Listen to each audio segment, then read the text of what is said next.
Olá, boa noite para quem está ao vivo, bem-vindas, bem-vindos, para quem vai assistir depois, mais um encontro do Clube da Sabedoria Sistêmica. E nós vamos abordar, né, uma série de encontros esse mês, fevereiro de 2024, para quem está aqui ao vivo, onde nós vamos falar das raízes familiares, das histórias, as heranças que nós temos do nosso tema familiar, as heranças transgeracionais, porque quem estuda a sistêmica, quem trabalha com esta abordagem, também com outras abordagens psicoterápicas, sabe o papel e a influência que nós herdamos da nossa família, do nosso sistema familiar. Então, muitas das questões que nós trazemos, dificuldades, traumas, estamos falando de traumas, né? Inclusive questões de saúde também, muitas vezes doenças físicas, que não são somente genéticas, né? Tem todo um papel da herança transgeracional, a gente pode falar de uma maneira assim, transgeracional, vem através das gerações que vieram antes até nós. Então, essas heranças, elas vão ser muitas vezes manifestadas através de lealdades sistêmicas, familiares, identificações, né? E algumas das pessoas da família, das gerações atuais, podem desenvolver características, traços de caráter, doenças físicas, emocionais, dificuldades, se identificar com emaranhamentos passados e repetir isso na atualidade, mesmo sem saber, mesmo sem ter as informações do que aconteceu, né? Em gerações passadas, às vezes nós não temos essa informação, mas nem por isso, né, nós podemos alegar inocência, porque nós fazemos parte do sistema, né? Então não é uma punição, um castigo. Ah, meu Deus, as pessoas falam, nossa, como é que pode? Por quê? Eu não tive nada a ver com aquele tataravô que fez isso, fez aquilo, e eu estou padecendo ou tendo o mesmo tipo de dinâmica, o mesmo emaranhamento. Pois bem, para isso ser de alguma maneira compreendido, nós precisamos entender as dinâmicas familiares. Nós precisamos entender o papel, né, que o sistema tem nas nossas vidas, né? O papel que um sistema familiar exerce, porque nós fazemos parte do sistema familiar e não tem como, né? A gente falar assim, olha, eu não quero fazer, não tem, não acho certo, não acho, não importa. Nós estamos aí no sistema e de alguma maneira nós podemos, não é consequência, mas nós podemos nos conectar a essas dinâmicas e por conta de como aconteceu, do que aconteceu, nos conectarmos àquilo, né, os famosos emaranhamentos, e repetir esses padrões. Tem muitos trabalhos científicos hoje já abordando isso, trabalhos que mostram que, por exemplo, abusos na infância podem deixar marcas genéticas, epigenéticas por toda a vida e transgeracionalmente também. Então, artigos já publicados em periódicos de bom nível, né, como o Translational Psychiatry americano, falando dessas alterações epigenéticas, né, dos traumas de pessoas que passaram por guerras, por conflitos, né? Então, isso aí já é bem conhecido, não é algo assim que a gente vai falar, alguém está inventando essa história. Então, até vou mostrar para vocês um artigo aqui, vou mostrar alguns até, o que eu separei para mostrar. Deixa eu, posso depois até, se quiser, pôr o link para vocês verem. Deixe-me somente ver o compartilhamento aqui, só para vocês terem uma ideia, que são artigos científicos mesmo, já publicados, né, em revistas científicas mesmo, para quem fala, isso aí é invenção, isso não tem nada a ver, tem a ver sim, tá? Isso acontece, vocês estão conseguindo ver? Sim. Aqui, ó, tá vendo? Então, aqui, olha, Uhum. abusos na infância pode deixar marcas genéticas por toda a vida. Tá? Então, foi na Translational Psychiatry, falando do hormônio do estresse, cortisol, que afeta os receptores, né, nas células, enfim, né, esse é um dos trabalhos, ó, o trauma afeta o comportamento de vítimas, né, e aí pode ser, né, cicatrizes, ó, fala de cicatrizes moleculares, olha que interessante, né, quer dizer, algo assim que afeta a bioquímica, afeta organicamente a cada um de nós e pode ser transmitido por gerações. e a gente fala no campo, né? Mas tem uma explicação, olha lá. Afeta, modifica o esperma dos homens, é passado através dessas modificações epigenéticas no esperma. Olha que legal, né? Legal não, desculpa, que interessante, né? Assim, Então, constatar Roberto, isso. aproveitando que o trabalho fala dessa passagem, né, através do esperma, uma coisa que eu sempre tive curiosidade, eu não sei se você já leu a respeito, as mulheres, elas têm a formação dos gametas ainda na fase intrauterina, né? Sim. Então, quando uma mulher está grávida de uma menina, essa Uhum. menina dentro do útero já está formando os seus gametas nos seus ovários, até aquilo que a gente falou, da avó, da influência e tal. E aí a gente sabe que a epigenética, ela é explicada através da metilação e desmetilação dos genes, que vai ativar ou desativar alguns genes. A E metilação aí é eu fico, uma dos mecanismos epigenéticos, tem diversos outros, isso, né? aí eu fico pensando assim, todos os futuros óvulos podem sofrer. Você já viu alguma coisa em relação a isso? Porque você imagina dois ovários, cada um deles com centenas de futuros óvulos, né? E aí aquela probabilidade de ser ou não fecundado, qual que vai ser liberado na ovulação, não se tem ideia. E quando você pensa no homem que forma o espermatozoide diariamente, fica um pouco mais. é, é, quer dizer, a, a, a influência se daria na, na, na célula germinativa do espermatozoide, na espermatogônia, né? Essa influência. Então, aí todos os espermatozoides carregariam, eventualmente, essa modificação epigenética. Você já leu alguma coisa? Como que é possível na mulher ou essa coisa só acontece através dos homens? Você já leu alguma coisa disso? Então, isso acontece nos homens e nas mulheres, pela reprodução mesmo. As mulheres têm essa característica de formação, né, já na fase intrauterina da avó, que gestou a mãe já tem lá os óvulos proovócitos lá, que vão ser essa filha no futuro, provavelmente, esse filho ou filha, né? Então, isso já é uma transmissão também epigenética, porque todas as células podem, elas vão de alguma maneira expressar, né, essa modificação epigenética. Nos homens também através dos Então, espermatozoides, aconteceria porque em isso todas as células.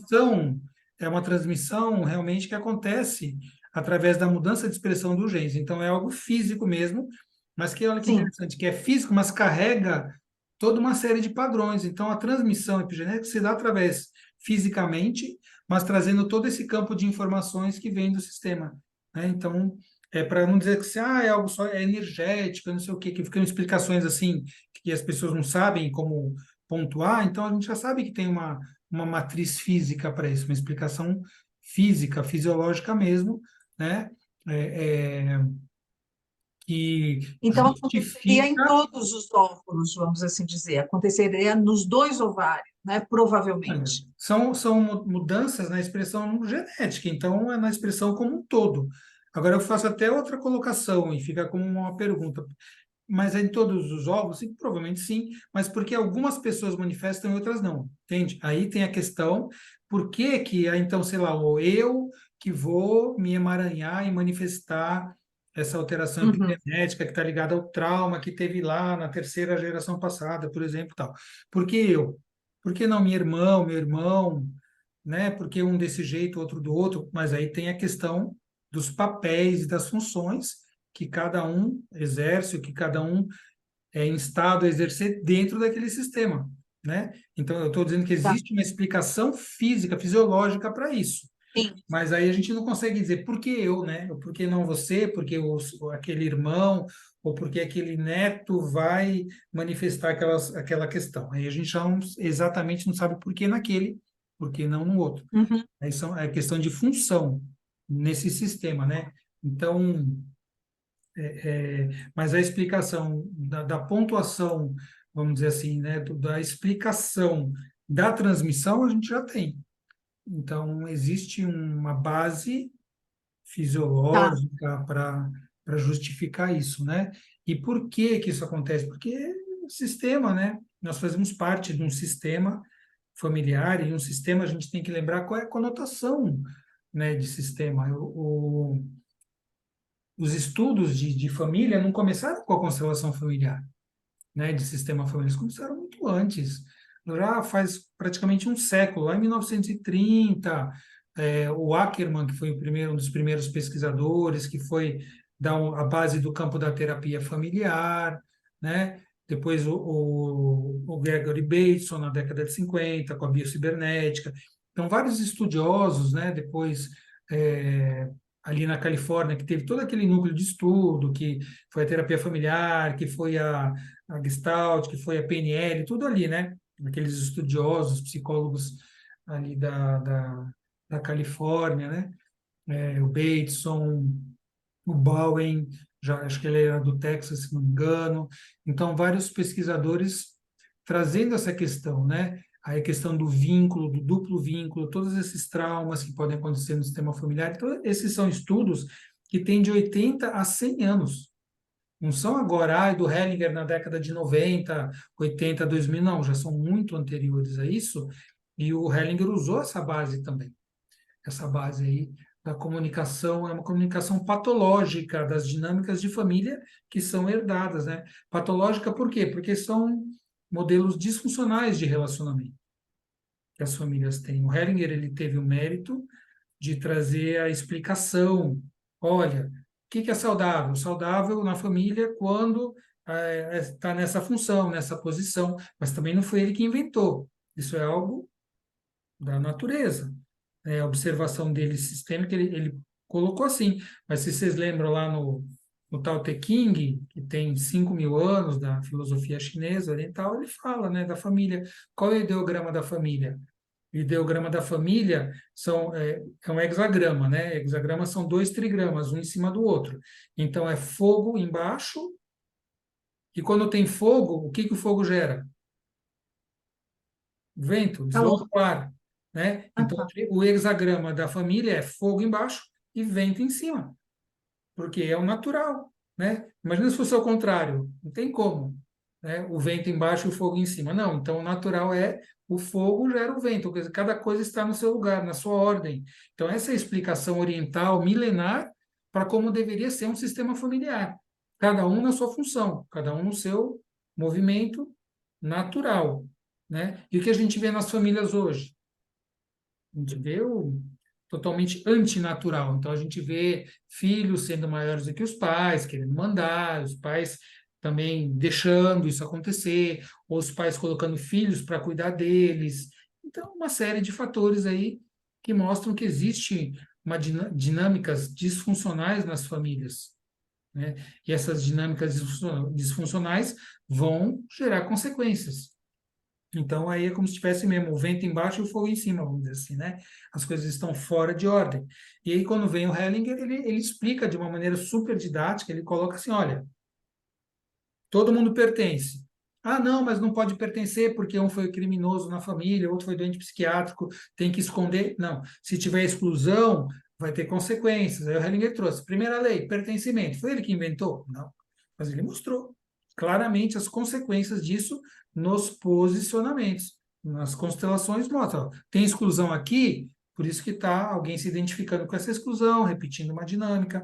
Então ele foi mostrando de uma maneira didática e de uma maneira é, fenomenológica no campo, ele foi mostrando, ele falou, eu quero que seja assim. Não, olha, observa. Ele foi observando, mostrou, né? Também não começou com ele o movimento das constelações, né? Ele foi é, é, entrou em experiências de outros profissionais, teve de uma psiquiatra, que agora me fugiu o nome, que ela foi a pioneira, ela que começou as constelações, ele fala isso na obra dele, assim, meio de passagem, mas ele veio depois, né? Só que ele deu um dinamismo diferente para aquilo. Ele foi quem impulsionou, quem aprimorou as técnicas, né? Então ele pegou toda uma base de conhecimento. Então tem pertencimento, não pode ter exclusão. Depois ele falou também da hierarquia, que é a ordem. A hierarquia, olha, quem chega primeiro é maior, né? Tem a sua precedência, né? Mas isso não é assim que dá direito de fazer qualquer coisa. Isso dá uma obrigação de olhar para quem veio depois e cuidar, que tenha prioridade. Então ele colocou as funções em ordem ali, ó. Os pais são maiores. Eles vêm, têm que cuidar dos filhos, têm que educar. Essa é a hierarquia. Está nesta ordem. Chegou primeiro, chegou depois, chegou depois.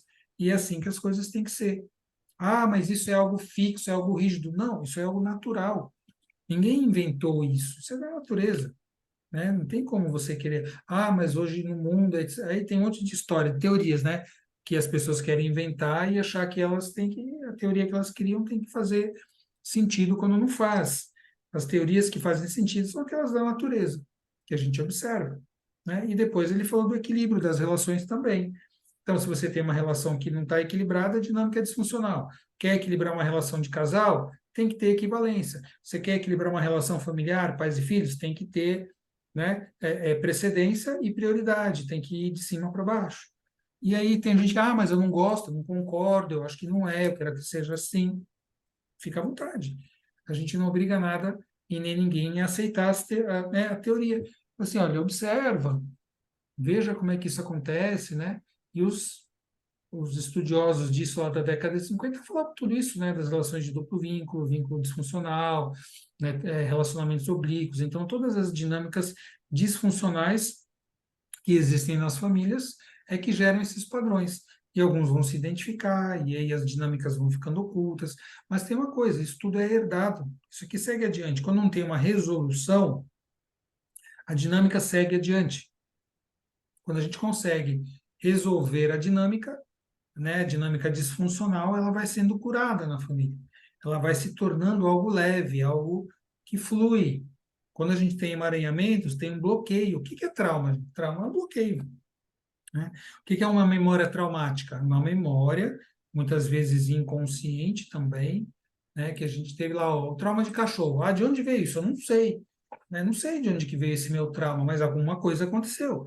Será que foi né, do seu filho? Será que foi alguém na família que já tinha e ele também se identificou com isso?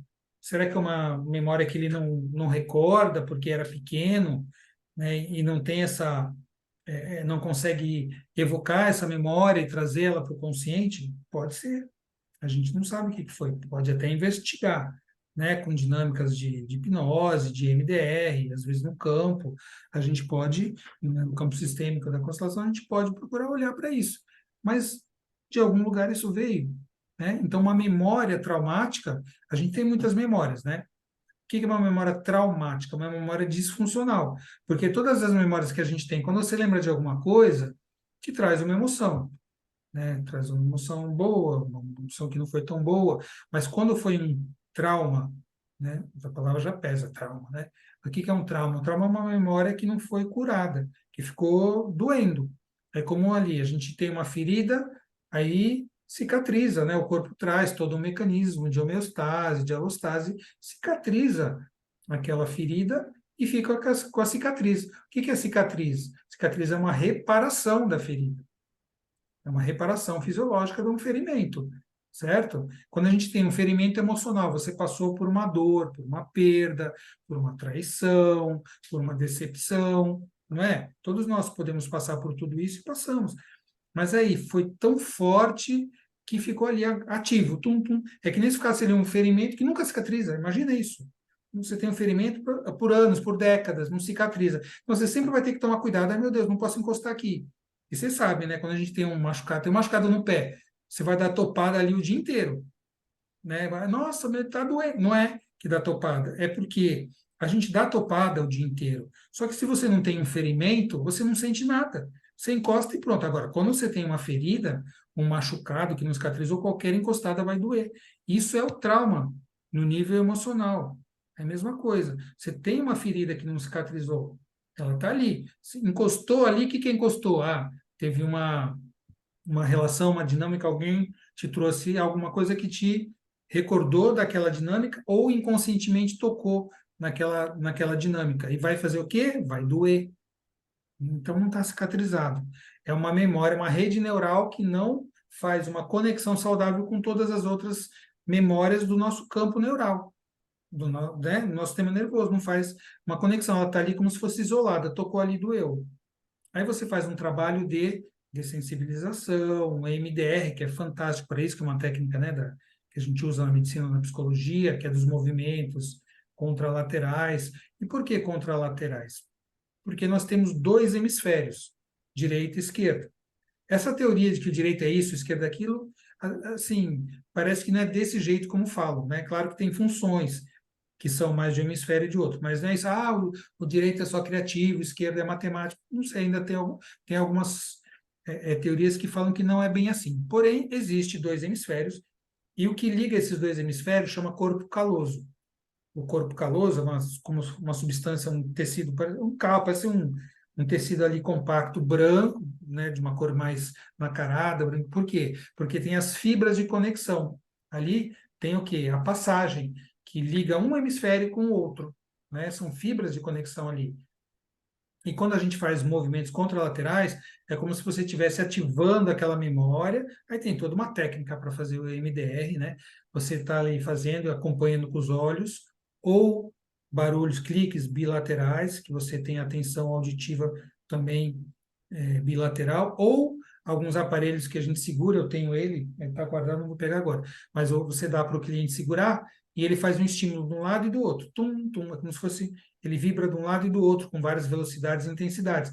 Então, são estímulos contralaterais, né, bilaterais alternados, que vão fazer o quê? Enquanto você lembra do trauma, então tem toda a técnica para você fazer essa, né, EMDR, é Eye Movement, EM, D é Desensitization, fazer uma dessensibilização e reprocessing, reprocessamento. Então, você dessensibiliza a memória traumática e reprocessa, porque aí através dessas técnicas, o que acontece? Essa memória ela passa a ficar funcional, ela cicatriza, vamos dizer assim. Você não vai, vou esquecer, então, não vai esquecer nada. Aliás, a gente não tem que esquecer as coisas. Eu vou esquecer meus problemas, meus traumas, tipo assim, vou varrer para baixo do tapete. Isso não é curar. Isso não é cura. A cura é quando você faz um movimento de ressignificar, de dessensibilizar, né? Esses movimentos em que você faz o quê? Você cura essa dor, ela vai cicatrizar. Vai ficar cicatriz? Vai ficar memória? Vai. E serve como o quê? Como aprendizado, como história. É o que a gente vê quando faz uma constelação. A gente fala, olha, vamos esquecer tudo. Qual é o papel ali de uma doença? Qual é o papel de, né, de alguma dinâmica dolorosa que acontece? Você fala, olha, quando é o representante de uma doença, de um sintoma, ele vai lá para o passado, não vai? Mas ele some do campo? Não, ele às vezes enfraquece, ele sente que já cumpri minha função, né? Então, cumprir a função. Só que, assim, fica aquela percepção também. Se a gente voltar a recair na dinâmica disfuncional, o que acontece com a doença, com o sintoma? Ele volta, ele não desaparece, né? Mas você pôde, através da constelação, através da MDR, através de outras técnicas, você conseguiu fazer com que essa memória do passado, muitas vezes transgeracional, herdada, ela pudesse ser cicatrizada, né? Agora ela faz parte da minha história e aí para que o passado serve? Ele deveria servir nosso passado, nossa história, as histórias da nossa família, as dinâmicas dolorosas e as boas também. Para quê? Como aprendizado, como base de aprendizado, de força, de superação. Só tinha que ter coisas boas. Então, muda para Marte, Júpiter, porque aqui não tem. Aqui todo mundo, todas as famílias passam por dificuldades, por problemas, né? Então, quando a gente consegue fazer com que o passado seja uma referência de aprendizado, fazer a base da nossa sabedoria, nosso campo de conhecimento, de aprendizado, ótimo, né? Mas é que as pessoas normalmente ficam presas num passado disfuncional. Então, as heranças são disfuncionais. O que é um passado disfuncional?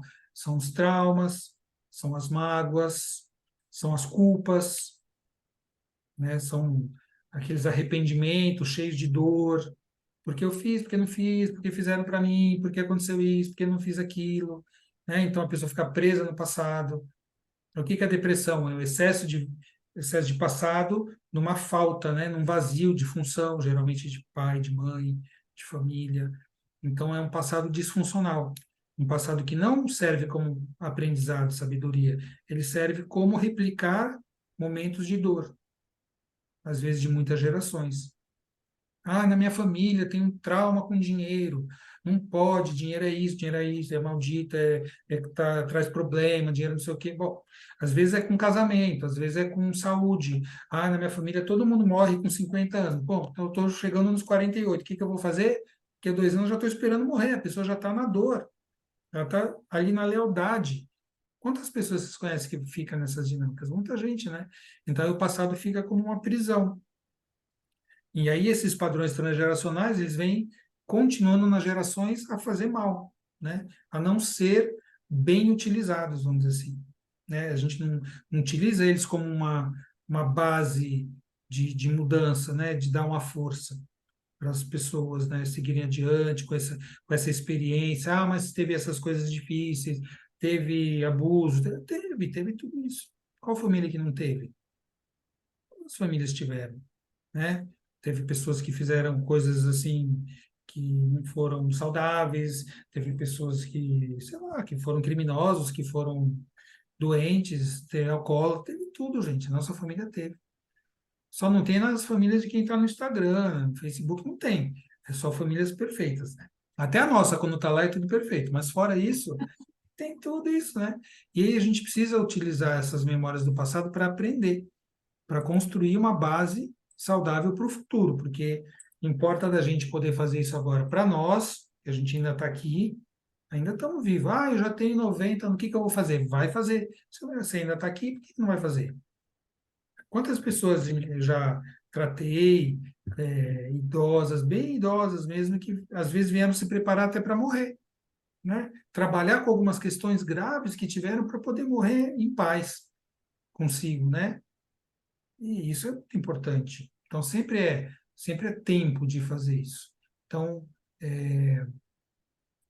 se a gente não consegue fazer esse movimento curativo conosco, essa dinâmica disfuncional vai passar adiante. Então, se nós estamos aqui com essa visão, com essa percepção, então, de repente, a gente consegue fazer algo, né, para trazer para o nosso sistema um movimento de amor em ordem, um movimento mais saudável, mais curativo. Ah, será que eu vou conseguir curar 100%? Não sei, não importa isso. Importa eu fazer as dinâmicas mais saudáveis, passo a passo. Quando a gente quer curar alguma coisa, a gente não começa a mudar. Ah, olha, eu sei lá, eu estou hipertenso, eu estou, sei lá, muito acima do peso, eu estou sedentário. Ah, amanhã eu vou correr a maratona de Boston. Não vou, senão eu vou morrer.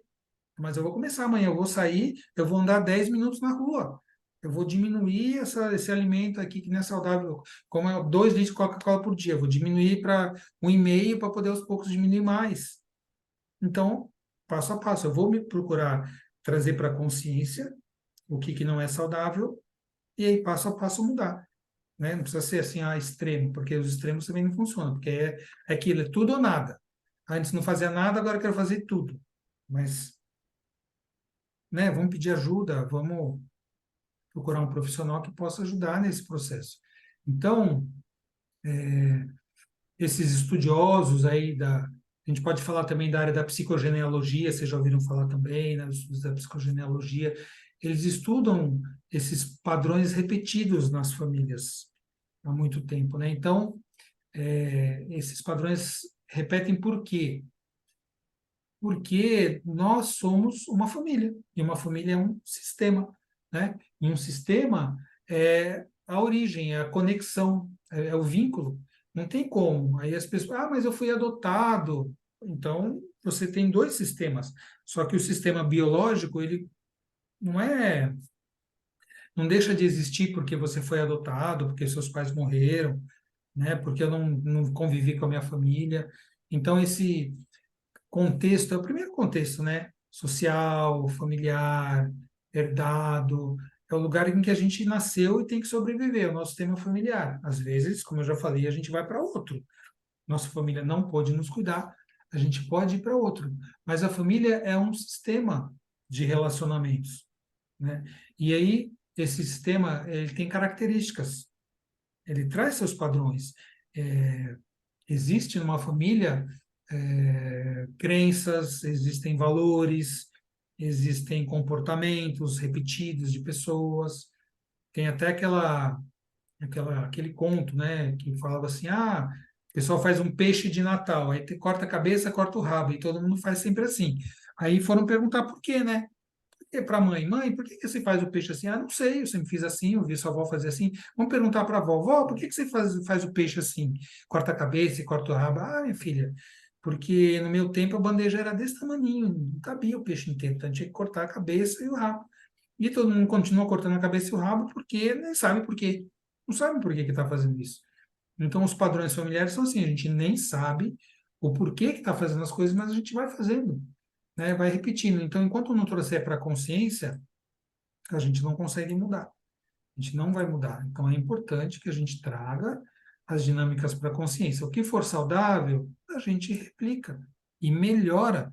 O que não for saudável, a gente deixa. A gente, mas aí tem que ter, tem que se sentir autorizado, não é? Porque essa é uma outra questão importante também. Às vezes a gente fala, nossa, eu vou fazer diferente, né? Ah, nossa, minha família toda está com super dificuldade financeira, penando, acreditando que dinheiro é isso, dinheiro é aquilo, não sei o que lá. Aí eu quero ser próspero, eu quero ser próspero. Ah, mas aí eu não vou conseguir. Às vezes é um diálogo que não acontece, é um diálogo que está no inconsciente, né? É uma falta de permissão, de autorização. E a gente não tendo essa autorização, a gente não consegue fazer. A gente vai e volta. Porque tem o elástico, né?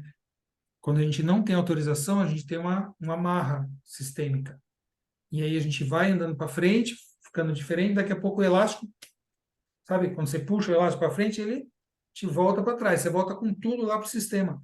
E não sabe por quê. Quando não tem consciência do padrão, a gente volta, perde o que tinha. Ah, então eu estava indo bem financeiramente, mas a crença da minha família é que dinheiro é ruim, que quem tem dinheiro é porque roubou, etc. Vai voltar, vai ir para falência, vai ter problemas, vai acontecer uma série de coisas. Se por acaso for em relacionamento, eu vou arrumar um relacionamento, vou ter, mas no fundo vou acabar fazendo algo para perder esse relacionamento, né? Eu vou encontrar uma relação que não vai ir adiante. E aí a gente precisa olhar para isso, né? Entender que isso é um padrão de organização que acontece no sistema, não é por mal. E ninguém fala assim, olha, você vai se dar mal, tá, meu bisneto? Na verdade, quando o sistema que está dentro de nós, né, as pessoas não estão mais no plano terreno material, já morreram, né? Então, elas não estão presentes, mas estão, assim, na vida, né? Mas elas estão presentes dentro de nós.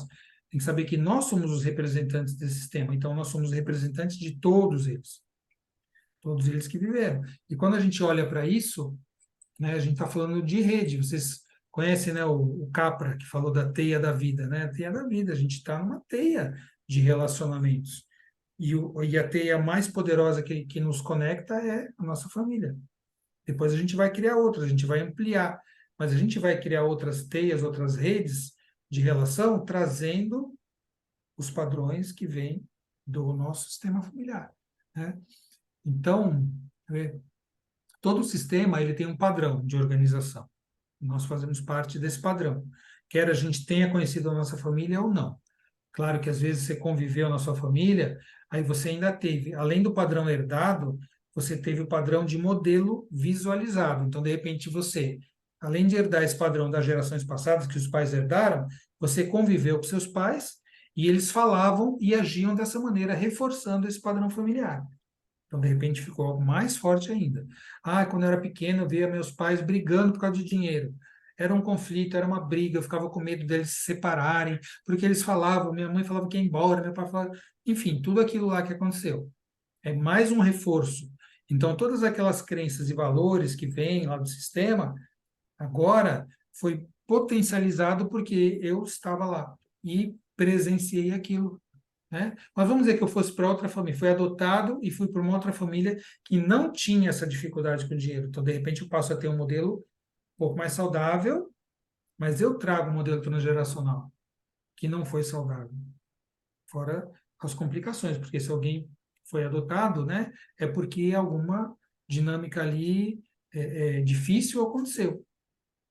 E aí, geralmente, a gente vê esse padrão, né, nas crianças adotadas, muitas vezes tem segredos, né? Tem coisas que não foram ditas, tem exclusão, então, de repente, essa família biológica foi excluída ou se excluiu, é mais um padrão de dificuldade.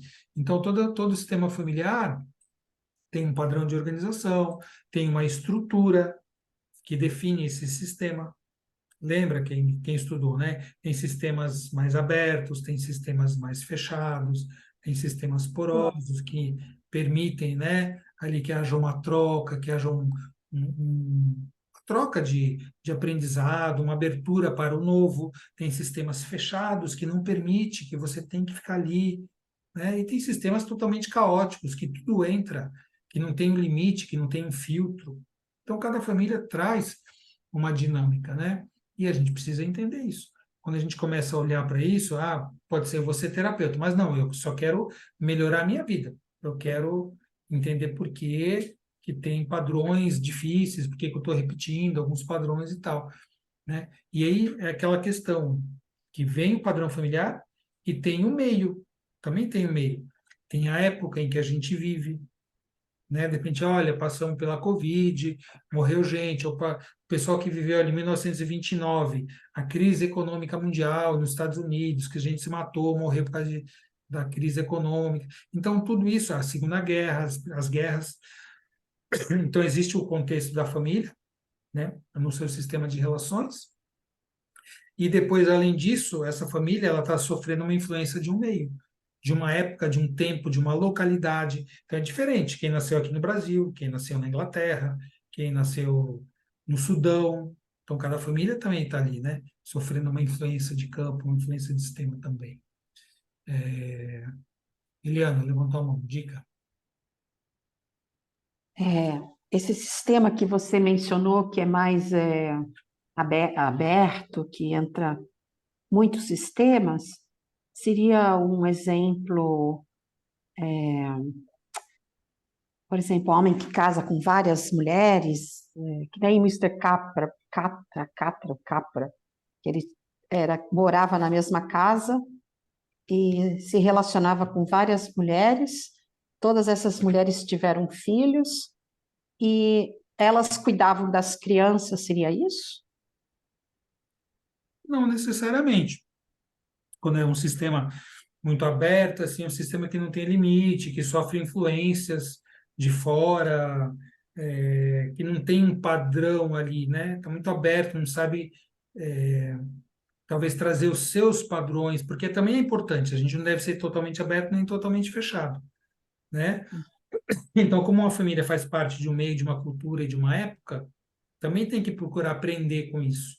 A gente também tem que se aprimorar quando a gente está ali num contexto, né? Porque a sistêmica ela também olha para o contexto. Inclusive nas horas quando a gente vai ajudar, todos tem que entender o contexto, né? E às vezes esse exemplo que você deu é um contexto cultural. Algumas culturas, algumas religiões têm esse padrão. Então faz parte, né? E é claro que tem uma influência muito maior, mas talvez, não dá para dizer se é positivo, se é negativo, é uma cultura, né, deles. Eles são assim, né? E a gente tem que olhar, respeitar e procurar entender o que acontece, né? Obrigada. Eu vou ler um trecho aqui, até já li esse trecho em um outro encontro, mas é para a gente reforçar, né? Quando a gente fala. É daquele livro da doutora Leda, que é psiquiatra lá do Nordeste, né? Da Família e Suas Heranças Ocultas. Já indiquei esse livro também, para quem quisesse ler, né? Acho que o Aldemir tem esse livro, né? E é um livro bem interessante. Então ela fala assim, olha, nós vivemos numa inconsciência. Então isso é fato, né? A gente vive numa inconsciência, porque a gente vem num sistema, você fala assim, não, mas eu conheço. Você conhece até onde? Você conhece seus pais, a história deles em detalhes? Provavelmente alguma coisa. Você conhece a história dos seus avós em detalhes? Você conhece seus bisavós? Pronto, aí já começa, né? Se você conhece todos os 8 bisavós? Duvido. Tem gente que não conhece nem os pais, né? Nem o pai, muitas vezes. Então aí já fica, é verdade, ó, vivemos uma inconsciência às vezes nociva, a respeito de quem realmente somos. Como assim eu não sei quem eu sou? É porque quem eu sou não sou só eu, né? Eu sou eu, minhas circunstâncias, né, como diz, e as minhas heranças, né? Né, a respeito de quem realmente somos, de onde viemos, para onde caminhamos e do que nos acontece. Então, muitas vezes isso é inconsciente. A gente não sabe. A gente acha que sabe. Então, somos como uma família, parte de um sistema em processo evolutivo contínuo, que vem de longe no tempo e que segue tecendo uma rede invisível de relações, em que o passado, presente e futuro não existem como os concebemos, mas que estão em permanente interação, carregando informações, transmitindo para gerações posteriores não apenas a bagagem genética, mas também os débitos, os créditos e as lealdades das gerações anteriores, em busca de equilíbrio, de ordem e da manutenção da sua existência. Então, isso é importante a gente entender, por quê? Para que acontece essas repetições, essas dinâmicas todas? Porque o sistema ele precisa se equilibrar. O sistema é como um organismo vivo.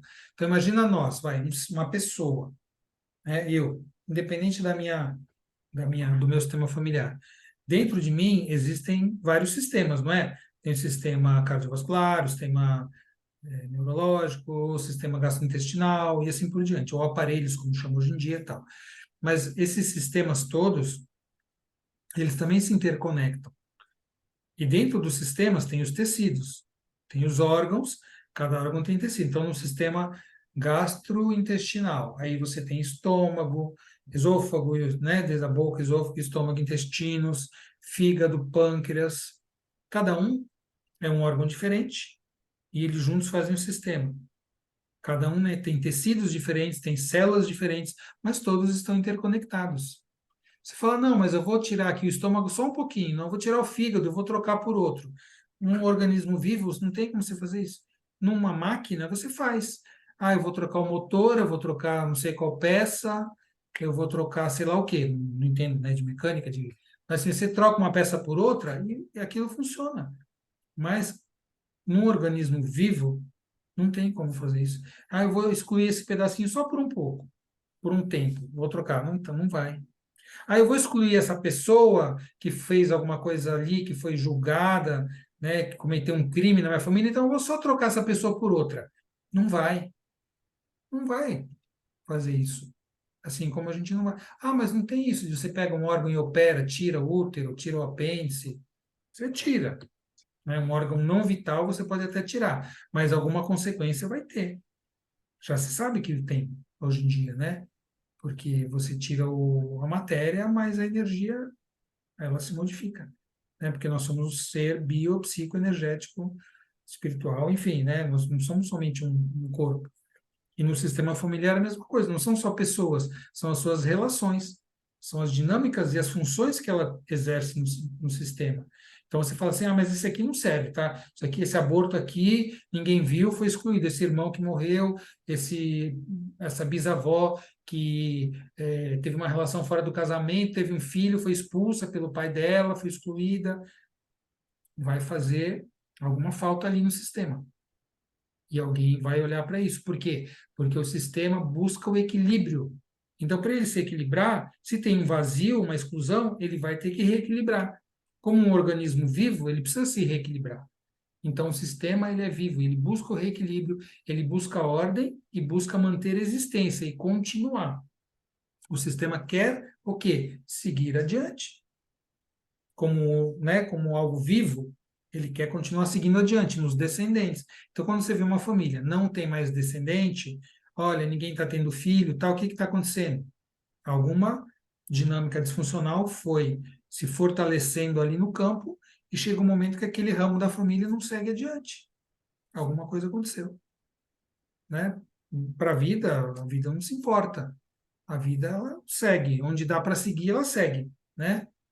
Ela vai adiante onde dá para ir. Mas o objetivo do sistema é seguir adiante. Às vezes não segue fisiologicamente, biologicamente, mas alguém deixa aí uma herança, deixa algo, um legado, né, que segue adiante como se fosse aquele sistema seguindo adiante de uma maneira mais, talvez, informacional, de uma maneira mais, vamos dizer assim, com uma dinâmica que interfere em outros sistemas, porque tem isso, tudo que a gente faz que impacta uma outra pessoa, uma outra família, um outro sistema, passa a nos relacionar, nos vincular. Então, nós nos vinculamos com outros sistemas, para o bem e para o mal. Então, se eu faço, sei lá, um roubo alguma família, me enriqueço, às custas do sofrimento, da escravidão, o que quer que seja, isso cria um vínculo doloroso. E o sistema vai precisar reparar isso, vai precisar se equilibrar, né? Então, de repente, algum descendente vai ter que colocar isso em ordem, não é? Então, isso acontece dessa maneira, porque o sistema ele busca esse reequilíbrio. E se eu fizer algo para o bem, de repente eu ajudei alguém a se reerguer e essa pessoa, sei lá, conseguiu ir adiante, aquilo para ela foi importante, então eu fiz o bem para alguém, para uma família, isso também me vincula positivamente e saudavelmente a outro sistema. Então, tudo que a gente faz interfere com alguém, com algo, com um sistema, outro. Então, você vê que a responsabilidade é grande, né? Que às vezes nós estamos fazendo alguma coisa, prejudicando alguém, isso vai desequilibrar o sistema e vai precisar ser reparado em algum momento. Vai buscar pela reparação, né? Alguém no sistema vai fazer este movimento, né? Então, continuando aqui, ó, nessa rede familiar, nosso destino está firmemente entrelaçado com o destino dos nossos ancestrais, pois os elos consanguíneos são perpétuos e não se desfazem com a morte. Importante olhar para isso. Ah, você está falando de algo espiritual? Não, estou falando de algo familiar, sistêmico, né? Então, nessa rede familiar, nosso destino está firmemente entrelaçado com o destino dos nossos ancestrais, pois os elos consanguíneos são perpétuos, não desfazem com a morte. É importante observar isso. Minha mãe será sempre minha mãe, esteja viva ou morta. Meu trisavô será sempre meu trisavô. A morte não muda o vínculo e a influência dos antepassados permanece. O Santo Agostinho falava, né? Os mortos estão invisíveis, mas não ausentes, né? Então, eles estão representados em nós. Eliana levantou a mão? Diga. Ai, me deu, você estava falando do sistema. Agora, outro dia eu estava fazendo uma pesquisa sobre o sobrenome da minha família. E daí eu vi que tem gente morando na China, que é chinês, tem gente na Alemanha, Alemanha normal, tá? Nos Estados Unidos. Essas famílias são do meu sistema familiar também. Mas qual é a ligação familiar que eles têm? Não, eu não sei, eu pesquisei porque é um sobrenome. Eu sei que eu tive parentes sempre na Alemanha e eu tenho uma pesquisa feita por primo distante, onde ele começou desde 1700, desde 1700 e alguma coisa. Daí lá eu tenho registro das pessoas. Ah, Mas assim, eu pesquisei assim, para ver se eu tinha parentes em outras partes do mundo. Quer dizer, eu não conheço, eu conheço na Alemanha, né, uma prima, mas assim, na China, eu nunca poderia imaginar que teria um chinês com o sobrenome do meu pai. E alguém que nos migrou, né? Estados, talvez desse que está no nosso, aí como é que chama? Árvore genealógica, talvez uma dessas pessoas, né? Mas ela faz parte, por exemplo, uma ação dessa família pode interferir na minha aqui no Brasil. Por exemplo, se ele é um mafioso na China, ele, inter... ele interfere? Olha, sim, se é uma pessoa do teu sistema, tem alguma correlação, mas às vezes é muito distante, né? Às vezes não tem uma ligação assim próxima, né? Desse sistema. O que o Hellinger falava é que assim, até a quarta geração tem um papel importante e tal, mas a gente já viu, e ele mesmo já fez, né, dinâmicas e constelações que tinha muitas gerações. Então, assim, você pergunta, pode fazer parte? Fala, pode. A resposta é pode, eu não sei, né, que influência que isso vai ter. Está todo mundo conectado, né? E, assim, um sistema, ele vai buscar um equilíbrio. Então, muitas vezes nós temos dinâmicas que vêm, que você vai colocar no campo para observar, sei lá, e vem de longe, né? Dá um exemplo, vai, uma vez e eu acho que você até estava, né? Eu constelei uma aluna que era do curso, né? Ela trouxe a mãe para constelar. E essa aluna, uma super profissional da área da saúde, bem competente, bastante competente e tal, mas tinha muitos problemas financeiros, né? Muito problema financeiro. Então, ela nunca conseguia, apesar de trabalhar bem, de trabalhar muito, e tal, não conseguia ficar bem. E isso vinha já da mãe dela, vinha já da avó dela. Então ela percebeu, fazendo o curso, ela percebeu que era um problema sistêmico, né? Ela trouxe a mãe para constelar. Enfim, a mãe foi constelada, a filha estava assistindo a constelação, entrou a representante da filha também, mas a mãe dela, ela não está nem aí, assim, sabe? Uma pessoa não sabe nem o que está acontecendo. Era uma pessoa inteligente, mas não sei se você lembra dessa constelação. Mas ela estava assim, totalmente, olha que é isso, né? Tipo assim, olha, tá morrendo um monte de gente aqui, olha, a borboleta tá voando aqui. Tipo assim, mais ou menos. Tá nem percebendo o que está acontecendo ali. E a filha dela, que não era constelada ali, né, entrando naquela dinâmica, sofrendo e tal. Você lembra o que aconteceu, né?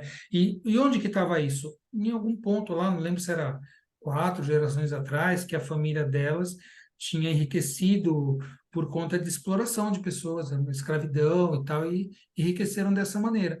Então, isso, você fala, mas é justo, não é questão de justiça, é questão de reparação. E aquilo no sistema chegou hoje nesse tipo. Mas como é que cura isso?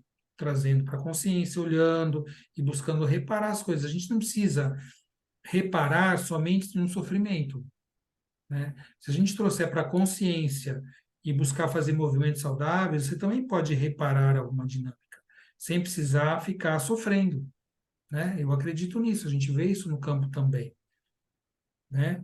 Mas as pessoas às vezes não estão prontas para olhar para isso, como foi o caso dessa constelada, mas a filha dela que ela devia ter constelado, ela trouxe a mãe para ver se era uma geração mais atrás, mas ela aproveitou a constelação da mãe, a mãe não aproveitou. Mas fala, mas constelação não muda tudo? Não, constelação não muda. Constelação mostra os caminhos, o caminho da disfunção e o caminho da ordem. Agora, eu pergunto, vou seguir esse caminho? Primeira coisa, eu vou no médico, né? O paciente vem para mim, aí eu examino, eu peço o exame, eu faço um diagnóstico e dou um tratamento. Isso curou a pessoa? Só se ela seguir o tratamento. Senão, não, né? Não adianta fazer um diagnóstico e a pessoa não vai buscar, não vai fazer o movimento de cura. Seja no campo, seja na medicina, seja na psicoterapia. A pessoa tem que fazer os movimentos dela, né? Que compete a ela. A Ademir levantou a mão, fala. Obrigada. No nosso curso, no finzinho dele, você fez uma constelação, facilitou uma constelação, que a questão do amor das mulheres foi até 7 gerações antes. Mas quando eu levantei a mão, era para um comentário com a Eliane. E assim, na Idade Média, só realmente a nobreza tinha o brasão e os sobrenomes. Os outros todos não. Quando realmente começou a ter sobrenome, as pessoas muitas vezes adotaram o sobrenome da profissão que tinha, ou da cidade de onde vinha Francisco de Assis, por exemplo. Então, você tem muitos sobrenomes idênticos, mas que não são da genealogia da família. Isso a gente também precisa atentar quando faz uma pesquisa. Se está dentro da sua genealogia, você tem uma transmissão genética. Se é apenas um sobrenome igual, a minha família, por exemplo, teve um tio que contratou um pessoal para pesquisar, tem 3 famílias diferentes na Itália, com o mesmo sobrenome e não tem ligação nenhuma. E aqui no Brasil tem uma família Ferian, a minha Feriani, tem uma família Ferian que é da mesma linhagem que nós. porque o plural em italiano é Feliani. E aí, quando perguntavam no Porto de que família que é, o italiano falava Feliani, são os Feliani. Então, o nosso foi acrescentado o I, essa outra família não tinha o I, e é a mesma família. Interessante essa colocação sua, porque quando a gente olha para a história, muitos movimentos de massa teve mudanças de nome. Por exemplo, os cristãos novos, né, que foram judeus que foram obrigados a mudar de religião para se tornarem católicos para não serem mortos, né? Que a igreja queria matar todos aqueles judeus que estavam ali, né, os ibéricos e tal, mas aí o rei falou, não, acho que eles vão mudar de nome, vão mudar de religião. Então, todo mundo que tem ó, Oliveira, Pereira, todos esses sobrenomes assim, são de cristãos novos, antigos judeus que tiveram que mudar. Então, o nome realmente é algo que pode ser e pode não ser. Mas hoje em dia, a gente tem os testes genéticos, que são bem interessantes, né? Por exemplo, eu fiz um desses testes para olhar, e ele te mostra genealogia, e ele mostra várias outras coisas, ele mostra questão de saúde, questões alimentares, medicamentos, são bem interessante e acessível hoje, né? Um exame desses, se quiser, até posso passar o link para vocês. Na faixa de 300, 200, 300 reais, você faz esse teste que é fantástico para ver muitas coisas de saúde e de genealogia. Então, assim, claro, você só vai ver a familiaridade com as pessoas, né? Se a pessoa também fizer o teste e identificar ali, né?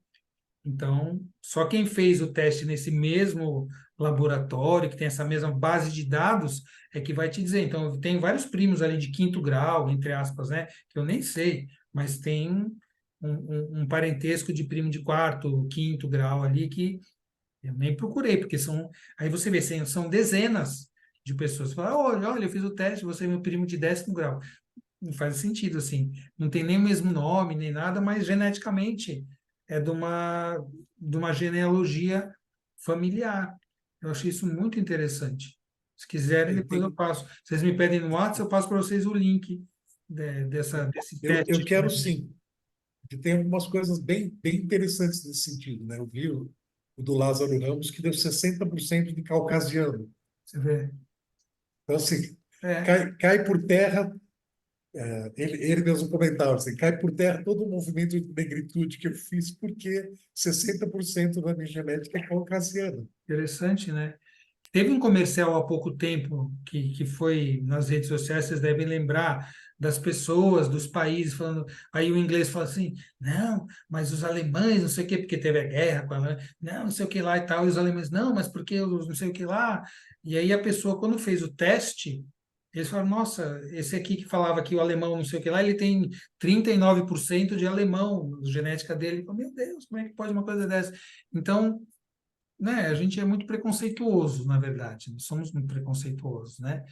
Mas esse tipo de aquisição, esses testes, essas coisas, é muito interessante para a gente observar que não é tudo aquilo que a gente imagina, né? Ah, olha, a raça pura, a ariana, não sei das quantas, a religião, não sei do que.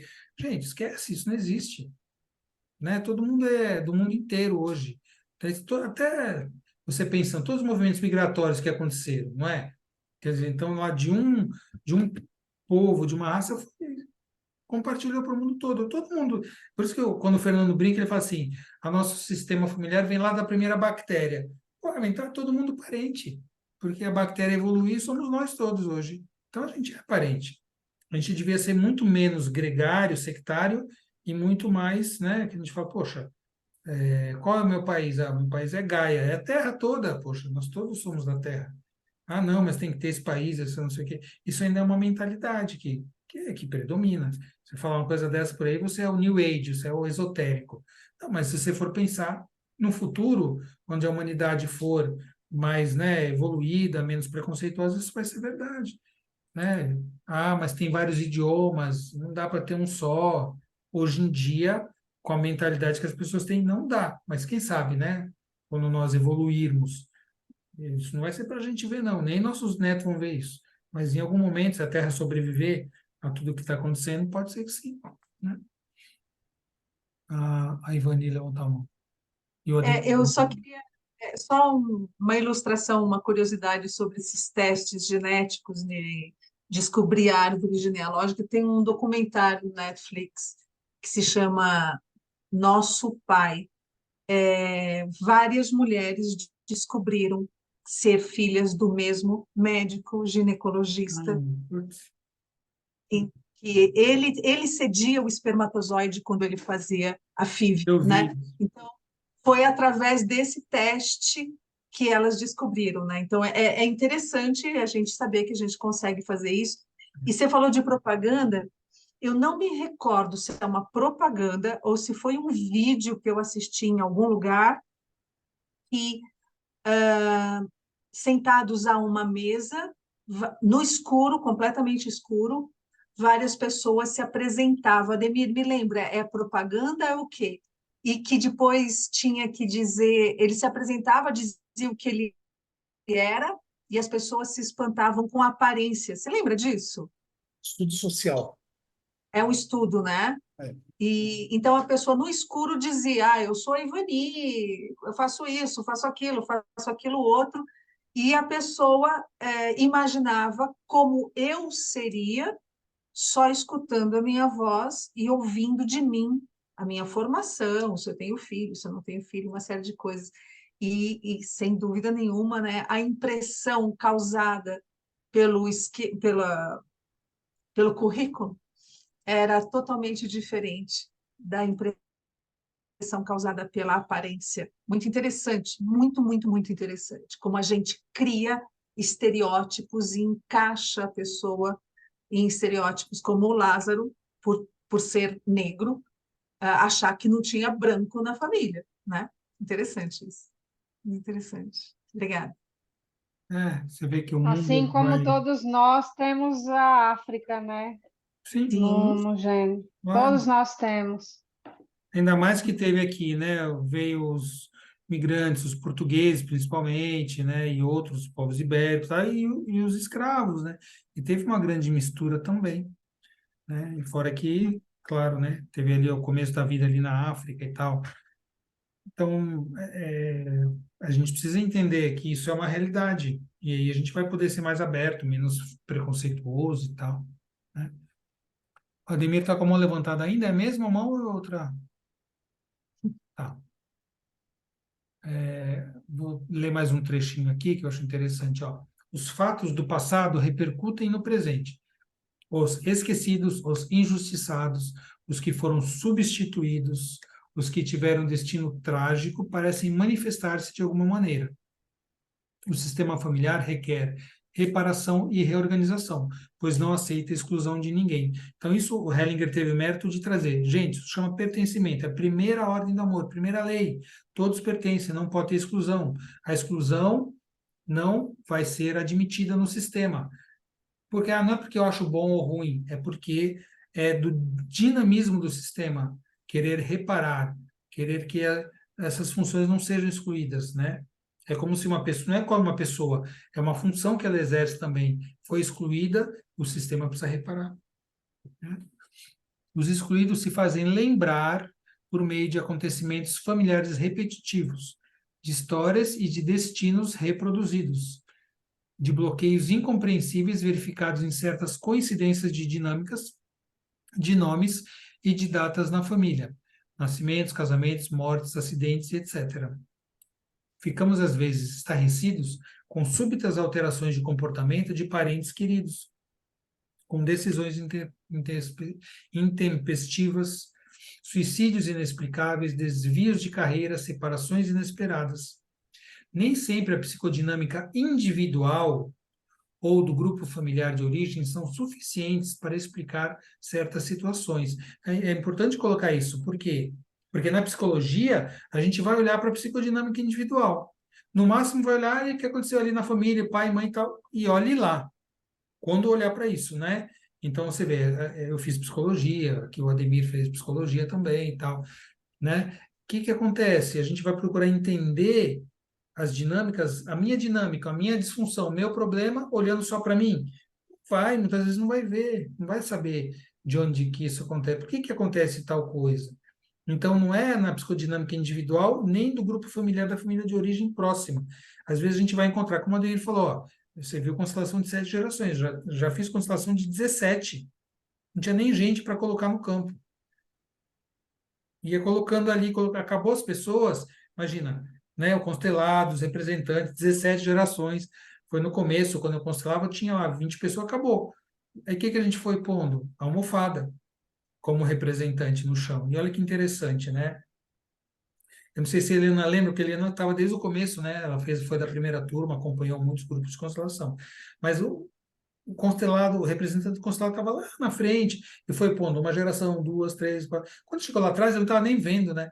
Imagina, não tinha como nem olhar para trás e olhar. Mas a hora que eu pus a 17ª almofada do representante, ele falou assim lá na frente: nossa, alguma coisa mudou. Não sei o que foi que você fez aí atrás, mas eu senti acontecer alguma coisa diferente.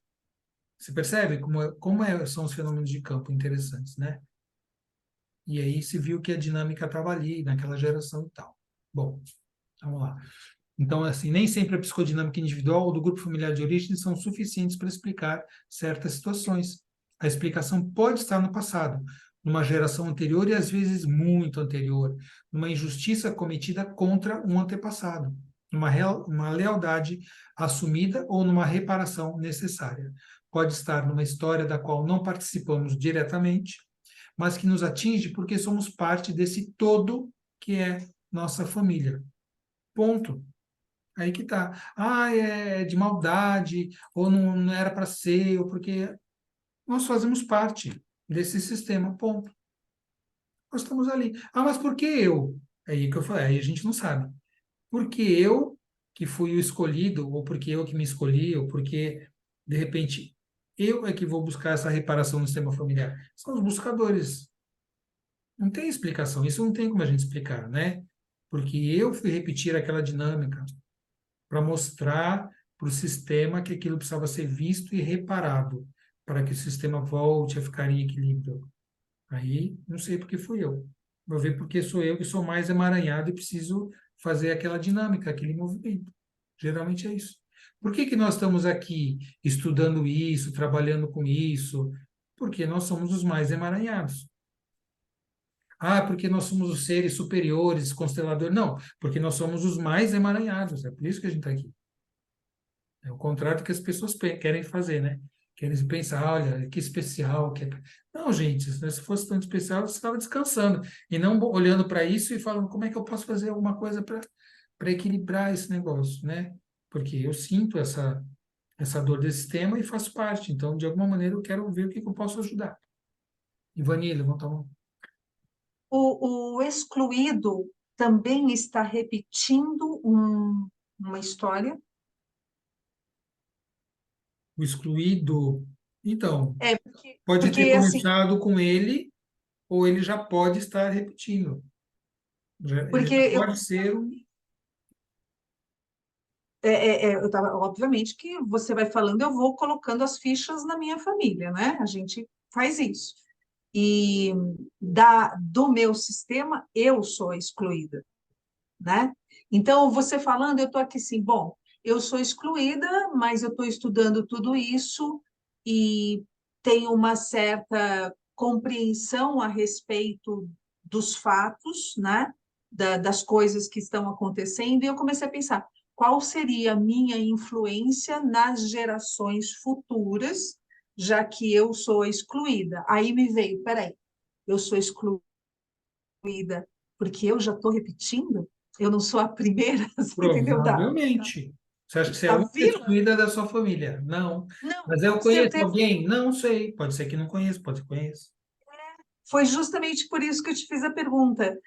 O meu pai é adotado, né? Mas tem o detalhe dele ter sido, eu acho, eu já até falei isso, vou encurtar a longa história. A minha avó, mãe dele, deixou ele com a irmã porque não tinha condições financeiras de cuidar de duas crianças. Ela já estava grávida do meu tio, irmão mais novo do meu pai, e a irmã tinha perdido uma menininha de 1 ano de idade por desidratação, que era uma coisa que acontecia muito antigamente. Isso aconteceu lá em Ribeirão Preto, que é uma cidade muito quente e tal. Então, assim, meu pai sempre se sentiu excluído, sempre. Assim, ele era uma pessoa que, quando você falava a palavra adoção, quase dava para ver o fogo, a fumaça saindo das ventas. E eu me lembro do meu pai falando: deixem os órfãos nos orfanatos, não façam isso. Ele tinha assim, uma dor imensa. E quando eu fiz a minha primeira constelação em grupo, meu pai já era falecido, e a mãe e a tia. A mãe e a tia, as representantes da mãe e da tia, estavam ali como se, tipo assim, cara, o que que a gente fez? A gente não fez, sabe assim, tipo, fizemos o que tinha que fazer, não existia nelas nenhum sentimento de arrependimento, consciência, ou isso foi errado, a gente não devia ter feito. Meu pai já estava numa boa, já estava mais tranquilo, mas ele, enquanto vivo, nossa, ele tinha uma raiva absurda de adoção. Ele não podia. E no final, no final nem era muito final, mas eu me lembro, eu devia ter uns 15 anos, os tios adotaram formalmente meu pai, porque tinha sido uma adoção como antigamente, toma conta você, né? E meu pai, já adulto, foi adotado de fato como filho legítimo pelos tios. Então, assim, não sei se isso é uma exclusão do meu pai, estou eu aqui repetindo a exclusão do meu pai. Olha, Não não sei. sei, mas o que eu sei é que para o seu pai isso foi um grande trauma, uma grande dor, né? Muito. E aí você vem para ser uma pessoa que vem olhar para a dor dos outros. E aí você perguntou qual é o meu papel no sistema? É o papel de buscar trazer uma ordem para você como representante desse sistema, né? Poder dar um lugar para tudo isso. Porque Uhum. como é que você veio cair, né? No estudo sistêmico e tudo. Como cada um de nós veio pela sua razão, mas geralmente é porque tem alguma dor que nós representamos, ou que nós olhamos, ou que nós nos identificamos, ou nos emaranhamos, e a gente está aqui para buscar fazer esse movimento. Ah, mas começou comigo, começou com meu pai, começou com um trisavô, que eu nem sei a história. Não sei. Talvez num campo ali, em algum momento, você possa descobrir uma origem mais antiga, mas geralmente tem isso, né? Então, quando, por exemplo, a gente olha para a nossa escola de constelação, né, que é a consciência sistêmica, o Fernando sempre fala, em 99,9% das vezes, que a disfunção, a doença, vem de um trauma infantil não resolvido. Aí, quando a gente ouve isso, pensa assim: ah, mas então começou aqui com a criança, nessa geração? Não. Às vezes, esse trauma infantil não resolvido já é uma identificação com um trauma infantil não resolvido de alguma geração passada, ou de muitas. Não Sim. tem como eu saber. Como é que eu posso olhar? Eu posso olhar onde eu enxergo. Eu enxergo que nessa geração aqui, eu, como criança, ou sei lá, teve um trauma infantil, né? Mas por que que teve esse trauma infantil? Foi a primeira vez? Tudo começa em algum lugar. Eu não Uhum. sei, né? Eu posso olhar, começou nessa geração? Já não sei. Eu sei que aqui tem um trauma. Então, se já for o trauma inicial, ou se for um trauma repetido, transgeracional, se eu a trabalhar aqui, eu já estou ajudando a curar isso também. Ah, mas eu tenho que ir lá Uhum. na 15ª geração, que foi onde começou? Nem sempre. Às vezes eu olho para isso dentro de mim só. E já estou fazendo um movimento curativo também. Né? Todos nós Tá. gostaríamos de saber. Às vezes a gente vai saber no campo, às vezes a gente não vai ter essa informação. Porém, o que que é importante? É fazer movimentos curativos dentro da gente, como representante de todos esses excluídos. Estamos aqui nós. Nós estamos olhando para isso. Quem vem constelar está olhando para isso. Então, fazer um movimento com essa pessoa. Porque ela que vem trazer, ela que vem mostrar essa dinâmica. Né? Obrigada. Tem duas mãozinhas aqui, o Ademir agora. Sim. Em junho passado, né, eu fiz um seminário com a Sophie Helling.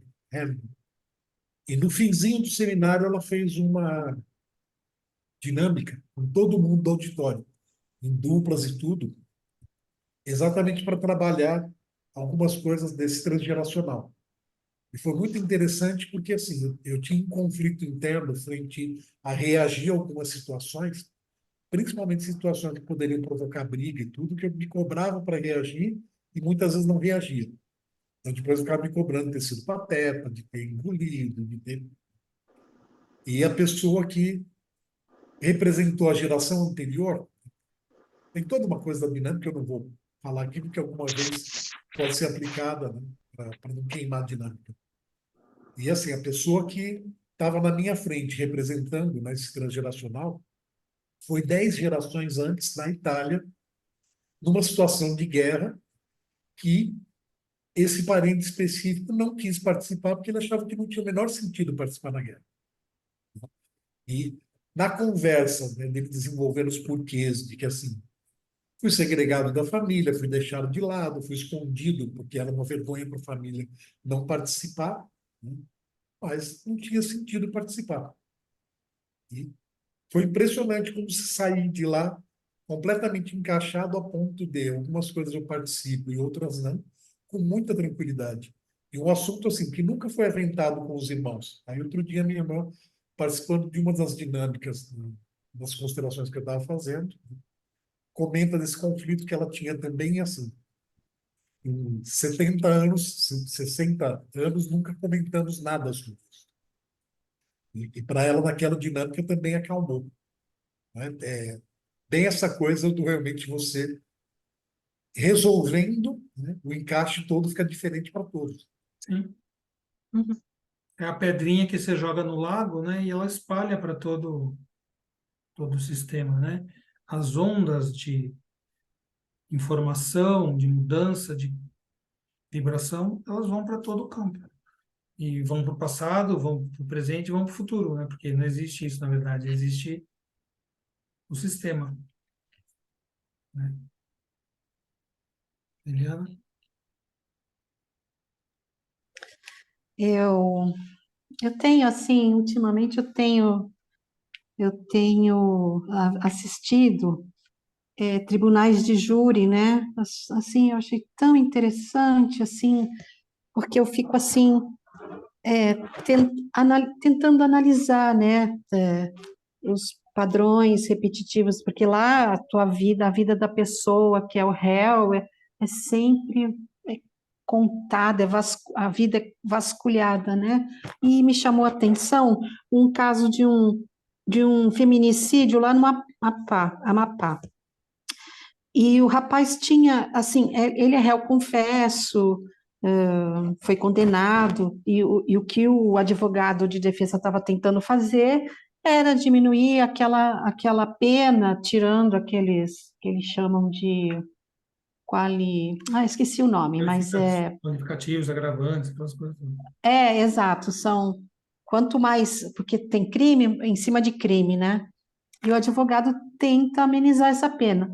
E o que me chamou a atenção é que no dia que ele cometeu o feminicídio, era Dia dos Pais, eles estavam se separando, inclusive ele estava fazendo a mudança dele para outro apartamento. Ele tinha já histórico com outras mulheres de. Ele era extremamente ciumento, e ele era da polícia, a moça também era da polícia. E os casos anteriores dele eram mulheres, mas ele tinha um padrão repetitivo que era assim: quando ele chegava no auge do ciúme dele e do controle, ele ameaçava as mulheres de um jeito violento, e até com arma, né? Então, as outras duas mulheres, elas se separaram, colocaram medidas protetivas, mas essa última, que era uma policial também, ela, assim, ela morreu naquele dia. E daí, contando a história, depois o advogado, eu fui entendendo quando foi fazendo a defesa dele, porque ele também não sabia se comunicar, ele era um rapaz assim, ele era muito infantil para a idade dele. E daí eu entendi quando veio o cara fazer a defesa dele perante o júri, né?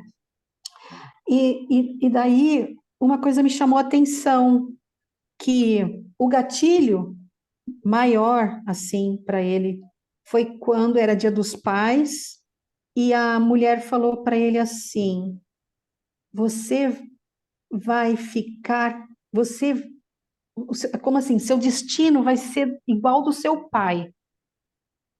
E nisso ele cometeu, ele disse isso, tá? Eu estou partindo do princípio que ele está falando a verdade. Porque ele contava a história do pai dele, né? Aí eu fiquei assim, pensando, nossa, podia, se ele tivesse assim corrigido, assim, transformado, corrigido esse trauma, curado esse trauma, ele não estaria, é um jovem, né, que vai passar, sei lá, 30 anos, não sei quanto. Não é nada. Vai Pegou passar uma 6 anos, pena vai embora. pesada, 10 anos, pegou né? uma pena pesada, né?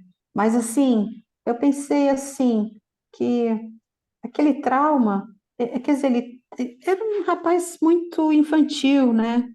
E mas eu fiquei pensando assim, se ele tivesse trabalhado, né, esse trauma, ele, acredito que não aconteceria, né, esse, o crime, né, e tem muitos assim, né, que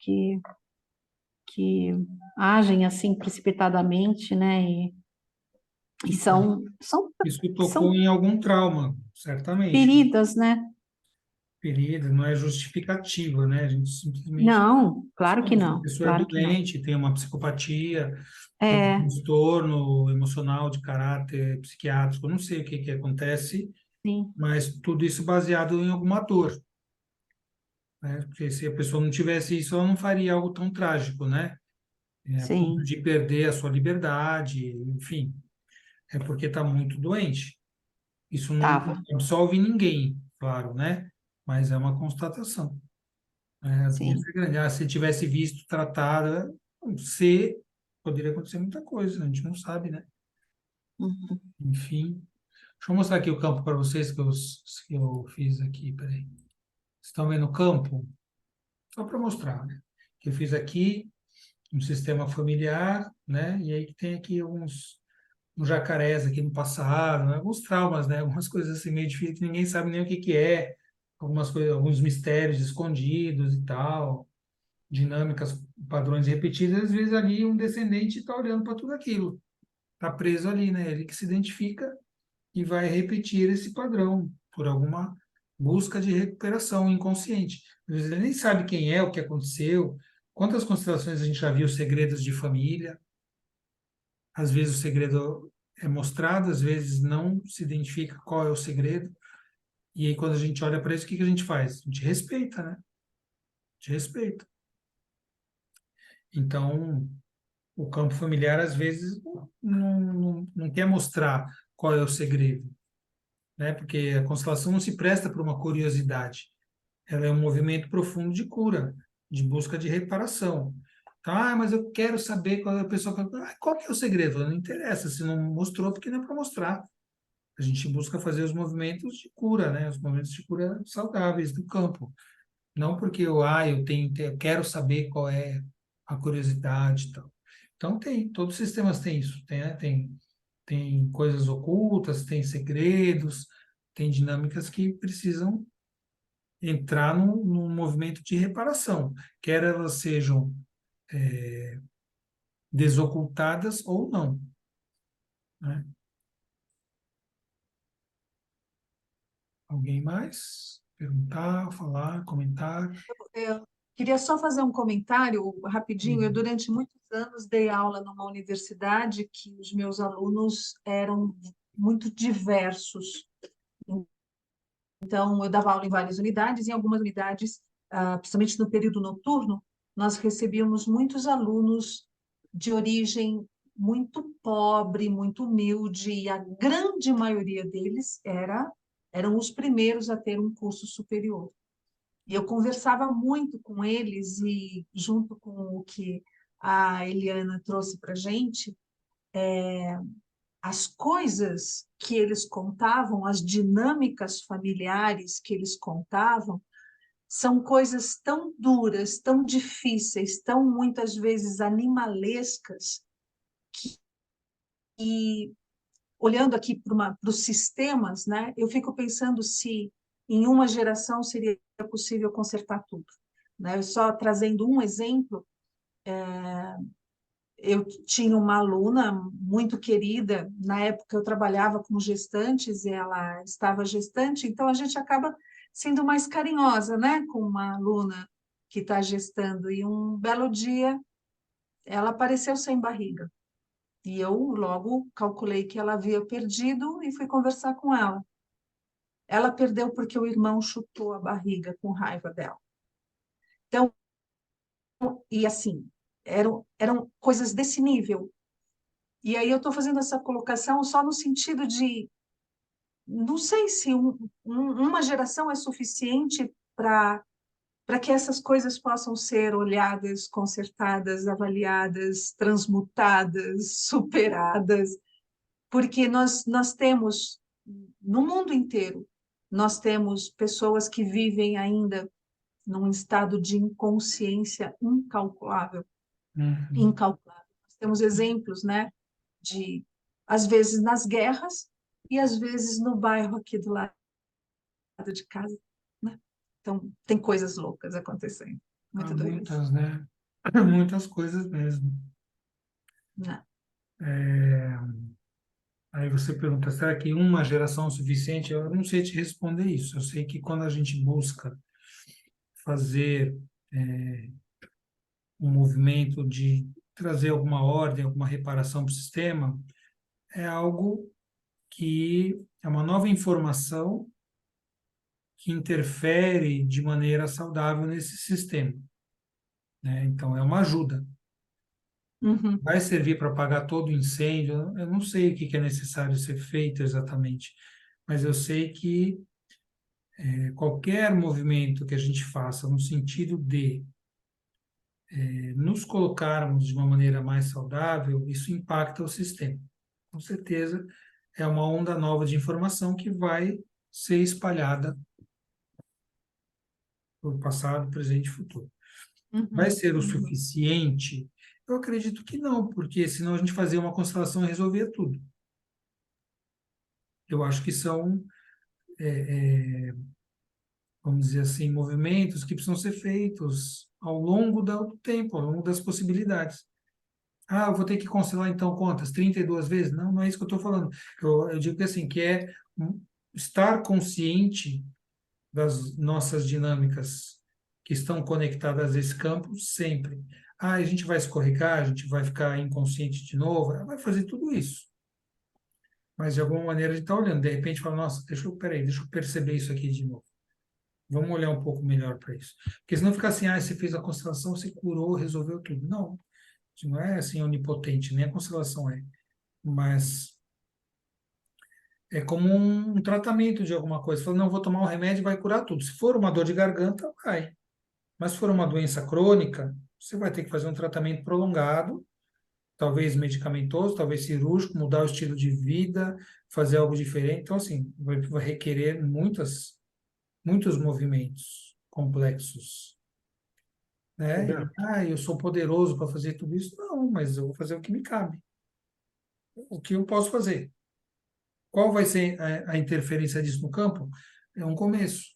Aonde isso vai dar? Não sei, né? Nós não sabemos. Roberto, eu tenho algumas experiências que acho que também acrescentam uma coisa aí. Eu conheci os florais há 35 anos atrás, quando só tinham 10 pessoas no Brasil que trabalhavam com eles. E, na época, começaram a surgir aquelas. A primeira casa de mulher foi a Helena de Gramont, por causa do crime, né, que aconteceu com ela, e a segunda foi a Casa Lilith, que eu participei. Acabei fazendo um projeto para trabalhar com florais lá, né, com mulheres que hoje é chamado de comunidade, na época era favela, e tem casos tão gritantes quanto este que a Ivani relatou, e até maiores.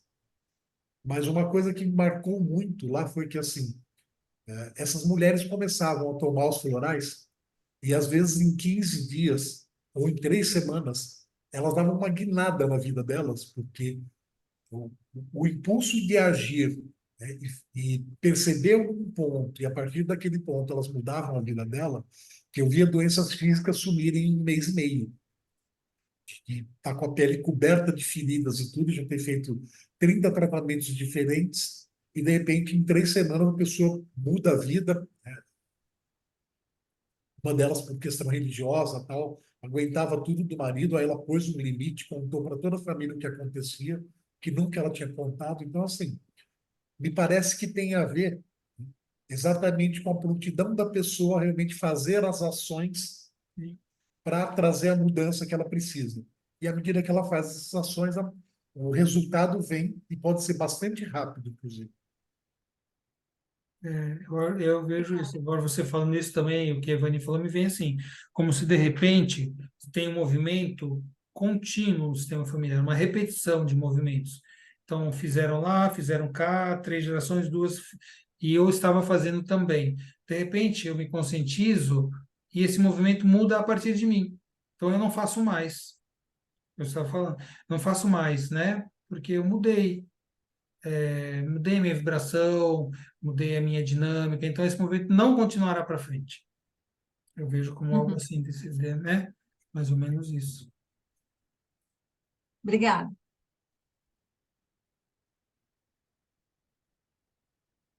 Deixa eu ver o que mais.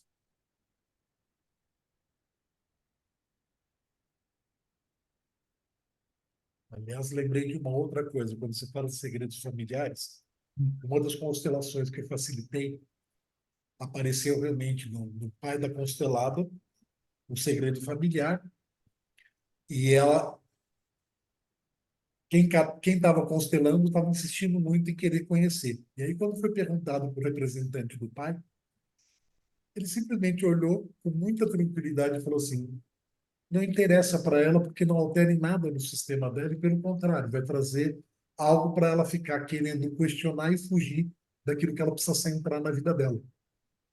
E não revelou o segredo, com muita tranquilidade. Mas, para mim, ficou marcado a questão da clareza desse representante de poder colocar para ela, inclusive assim, não é algo pertinente a você, é realmente pertinente à família, que não vai contribuir em nada É. com estar aqui. Assim, deixa de ser curioso que isso não te compete. Não vai trazer nenhum benefício, né, para esse tipo de informação, nesse caso aqui. Ponto. Ponto. Eliane. Ainda sobre segredo familiar, doutor, se numa constelação de bonecos a gente colocar ele como um oculto ou não, em que lugar um segredo familiar aparecendo, a gente pode considerar que ele não existe na família? Ele Não vai estar existe. separado, olhando para fora? Qual é a posição de um segredo familiar, de um elemento que representa ele, que a gente pode concluir que ele não tem peso? Porque se ele não tem peso, por que que ele apareceu? Quem que colocou ele lá? Não, vamos supor que eu sou a consteladora e eu quero fazer um teste. Aí eu coloco como oculto, segredo familiar. Aí o cliente vai posicionar esse elemento sem saber o que é. Aí esse elemento, onde que ele vai ficar para a gente constatar? Às vezes eu não tenho clareza muito disso. Onde que ele vai ficar para a gente constatar que ele não tem peso, que ele não existe, ou que não é o caso, que esse elemento... Porque, assim, na constelação de pessoas, a gente sabe o elemento que quer sair, né? Mas no campo ali, nos bonecos, ele vai ficar olhando para fora, ele Não vai é ficar só porque ele separado. quer sair, é quando você tem uma constelação, lembra que cada elemento ele tem uma posição, uma Sim, direção e a sim, distância que significa as relações. Então, para sim, você entender qual é o peso, qual é a importância de qualquer elemento, seja o segredo, seja o sintoma, seja não sei o quê, você tem que olhar o sim, todo, não é só a posição, sim, nem a direção, é a relação. Então, de repente, ele está olhando para fora. Ah, mas então porque está olhando para fora não tem importância. Está olhando para fora, mas está todo mundo olhando para ele. Ou ele está olhando para fora e tem alguém agarrado nele, o próximo. Ou ele está olhando para dentro, mas não tem peso nenhuma na dinâmica das relações. Então, não posso dizer assim, olha, assim significa isso, porque em cada constelação tem a relação entre os elementos. Se ele coloca ali um elemento, ele está interconectado, de repente, com a dinâmica de todos, e aí você pode, não, tem algum peso aqui. Ou não, depende do posicionamento, do direcionamento, da distância dos relacionamentos, daquele elemento que você está perguntando, segredo ou qualquer outro, no todo da constelação. Entendeu? Tá. Mas não tem nenhum posicionamento que a gente pode concluir, tipo, distante, ninguém olha para ele, isso seria um sinal de que talvez ele não tenha peso. Ué, foi o que eu te falei. Você tem que olhar todo da constelação. Tá. Esse elemento, qual é a dinâmica dele nas relações desse sistema, das pessoas que estão lá. Uhum. Aí você vai saber se é um elemento que tem um peso, uma importância ou não. Tá, obrigada. Não tem matemática. Olha, se estiver na posição XYZ, é isso. Se estiver Não, porque não é só a posição. E não é nem só para onde está Sim, direcionado. É sim. posicionamento, direcionamento, distância e relação. Aí é o todo Eu do campo. completaria, eu completaria até lembrando que assim, né, de você sentir em você qual foi a sua necessidade de colocar esse elemento. Porque isso também pode dizer alguma coisa sobre o que apareceu ali, porque você escolheu colocar no campo. Ah, vou fazer um teste. Aí, como é que veio esse teste? A necessidade desse teste, né? Ah, de repente o que eu estou fazendo não está me mostrando nada, deixa eu ver se isso aqui faz sentido, porque o segredo sempre é alguma coisa que pode existir. Não sei, precisa ver isso, né? O que te fez colocar esse elemento? Estava Tá. com coisa estranha, não sei o que está acontecendo, vamos ver se tem um segredo aqui. Então depende da tua motivação, da tua percepção para você fazer esse tipo de teste também, né? Faz sentido com a Tá. dinâmica? O que está acontecendo? O que está mostrando? É um todo, né? Uhum.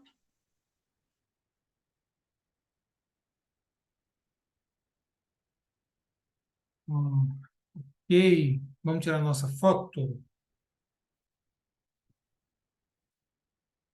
A Dani e a Ana estão ocultas. Se puderem desocultar, tá bom. Se não, não tem problema também.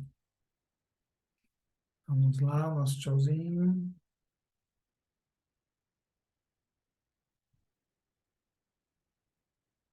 Ficou boa.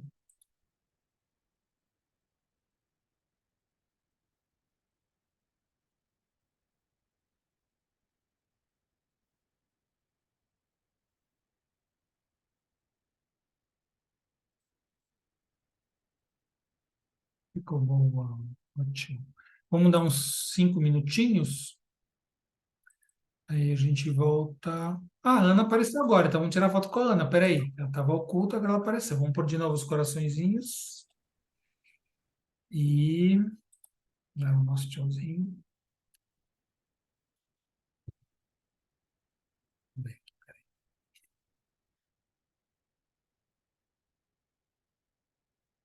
ótimo.